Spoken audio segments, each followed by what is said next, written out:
नमस्कार दोस्तों, मैं डॉक्टर पुष्पा श्रीवास्तव चाणक्य डे 1 में आप सभी का स्वागत करती हूँ।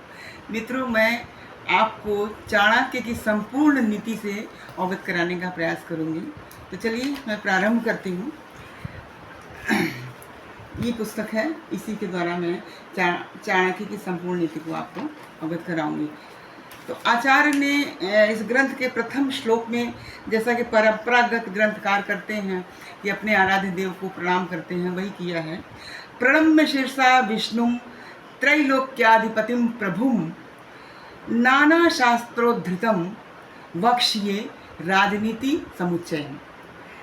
आचार्य कहते हैं कि मैं इस ग्रंथ के द्वारा राजनीति अर्थात जीवन के उपयोगी जितने भी कार्य हैं उन सब का मैं वर्णन करूँगा। दूसरे श्लोक में भी आचार्य ने यही कहा है कि अधीत्येदम यथाशास्त्रम नरो जानाति सत्तमः धर्मोपदेश विख्यातम कार्याकार्यम शुभाशुभम। मतलब कि इस ग्रंथ में उन्होंने शुभ अशुभ पाप पुण्य इन सभी कर्मों का विवेचना किया है, सभी कर्मों को बताया है। इसके पश्चात तीसरे में भी उन्होंने कहा है कि तदहम संप्रवक्ष्यामि लोकानां हित काम्यया येन विज्ञान मात्रेण सर्वज्ञत्वम प्रपद्यते। उन्होंने कहा है कि इस ग्रंथ में लिखी गई पुस्तक को, इसको पढ़ने के पश्चात व्यक्ति सर्वज्ञ हो जाता है। सर्वज्ञ का मतलब यहाँ ये है कि वह जीवन के उपयोगी समस्त कार्यों को जान करके बड़ी ही सुलभता से, बड़ी ही आसानी से अपना जीवन जीने में समर्थ हो जाता है।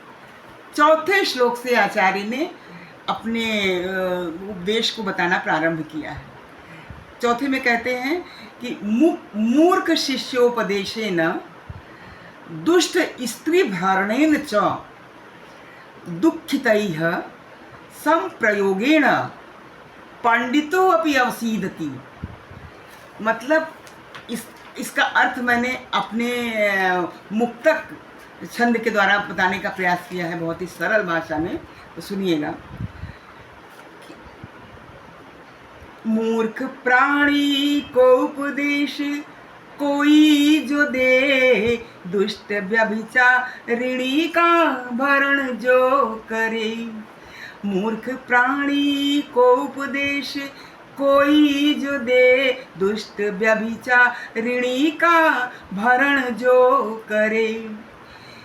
दुखितों से भी संपर्क जो रखते हैं, दुखितों से भी संपर्क जो रखते हैं, ज्ञानी भी बचते ना दुख के भोग से। ज्ञानी भी बचते ना दुख के भोग से।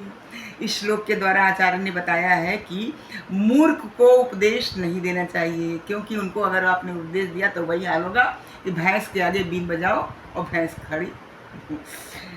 इसके अतिरिक्त जो स्त्री चरित्रहीन है उसको भी अपने साथ नहीं रखना चाहिए।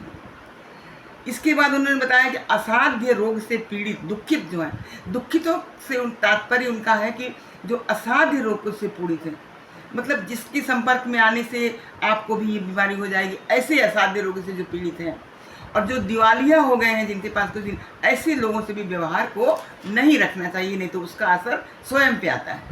इसलिए उन्होंने मना किया कि ऐसे लोगों से संपर्क नहीं रखना चाहिए। अगर ऐसे लोगों के साथ यदि आप संपर्क रखते हैं तो आप चाहे कितने भी विद्वान हों, आपको दुख अवश्य मिलता है। ऐसा आचार्य चाणक्य जी ने बतलाया है अपने इस श्लोक।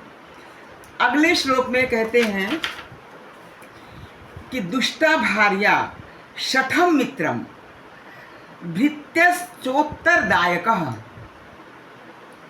ससर्पे च गृहे वासो मृत्युरेव न संशयः। इसमें इन्होंने कहा है कि दुष्ट भार्या अगर धूर्त यार भी हो, दुष्ट भार्या अगर धूर्त यार भी हो, मुंह फट नौकर सरपवास घर में जो हो, मुंह फट नौकर सरपवास घर में जो हो। मृत्यु का है निवास वहाँ पर सदा, मृत्यु का है निवास वहाँ पर सदा कोई संशय नहीं, बात को मान लो, कोई संशय नहीं, बात को मान लो। आचार्य ने कहा है कि पत्नी क्रोधी और दुराचारी हो, मित्र धोखेबाज हो और जबान लड़ाने वाला, बात बात पे जवाब देने वाला नौकर हो, और घर में ये संभावना हो कि यहाँ पर कहीं सांप हो, तो ऐसे जगह पर आदमी को नहीं रहना चाहिए। क्योंकि अगर ऐसे जगह पे वास करेगा तो ऐसा लगेगा कि जैसे वो साक्षात मृत्यु के साथ ही उस घर में रह रहा है, क्योंकि उनका प्रहार उनको मृत्यु तुल्य कष्ट देने को हमेशा तैयार बैठा रहता है। चलिए बात कर लेते हैं तृतीय श्लोक की भी। तृतीय श्लोक में उन्होंने कहा है कि आपद अर्थे धनम रक्षित, दारान रक्षेत धनैरपि, आत्मानं सततम रक्षेत दारैरपि धनैरपि।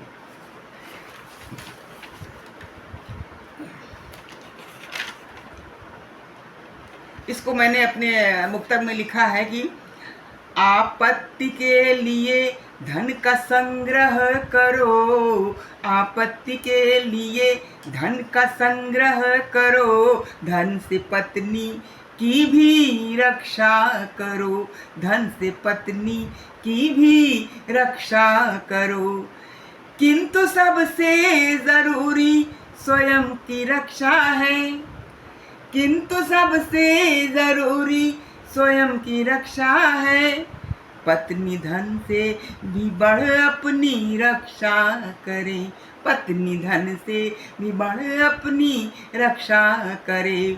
इस श्लोक के द्वारा आचार्य ने बताने का प्रयास किया है कि धन को संग्रहित करना चाहिए आपत्ति काल के लिए, और उस धन से पत्नी का भरण पोषण, रक्षेत का मतलब यहाँ है पत्नी की रक्षा करने, पत्नी की आवश्यकताओं की पूर्ति भी करनी चाहिए धन से, किंतु सबसे पहले अपनी रक्षा करने को आचार्य ने कहा है कि किंतु सबसे जरूरी है कि पहले व्यक्ति स्वयं की रक्षा करे, क्योंकि अगर स्वयं का नाश हो जाएगा तो धन और स्त्री का प्रयोजन ही क्या रहेगा। तो इसलिए आचार्य ने कहा है कि सर्वप्रथम अपनी रक्षा का प्रयास करना चाहिए।